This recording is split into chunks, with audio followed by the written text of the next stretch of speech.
What's the nicest thing you've done for someone? 1. I came home late on a delayed flight and there was an old woman sobbing at the bus depot because no one was there to take her home. This was in the middle of a bad snowstorm at 1 a.m., so no one wanted to drive. I picked her up and drove out of my way to drop her off. Had to drive an extra half hour in the worst conditions ever, but it all worked out. 2. I switched from one type of insulin to another. After switching, I had about 30 vials of Novolog left over that I didn't need. We had a guy come out and do electrical work on our house, and I saw that he wore an insulin pump. I asked him what kind of insulin he used. He said Novolog. I asked him if he wanted my leftover, non-expired, still sealed vials. He said sure. I imagine he was thinking that it was going to be only a few. I loaded them all up into a Walmart bag and gave them to him. I don't know if he had to pay out of pocket or anything for his, but even if he did, the total cost to him for it could have well exceeded $1,500 in just co-pays alone. He was nearly in tears when I told him to keep it all. 3. Knew someone at school who was raised by a single parent.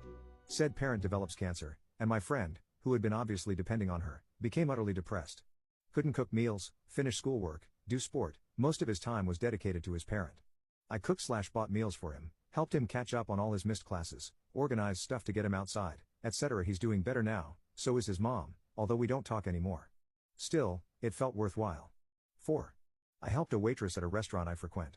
After a few months of patronage, I knew most of the staff and was on a first-name basis with them. I learned that she was working 6 days per week, 8 to 10 hours per day, and going to school full-time, 5 days per week, 6 hours per day, plus she traveled by bus between 2 and 3 hours per day. A quick bit of mental math. On a bad day she could spend 19 hours with her obligations, not counting bathing, eating, or homework. And after she paid for her tuition, she only had 10% of her paycheck left over. As I have no family nor children of my own, I decided to pay for her university. She has since quit her job and is focusing on her studies. She regularly sends me updates about her classes, and I'm happy to report she's getting straight A's as a psychology major. 5. Once I found a girl curled into a ball in the subway stairs. She had been having coffee with her friend, and in the time she had reached the station she got a call that her friend had been hit by a car and passed away. She was in shock. I stayed with her for half an hour, simply being there so she wasn't alone, until she recovered enough to go on her way.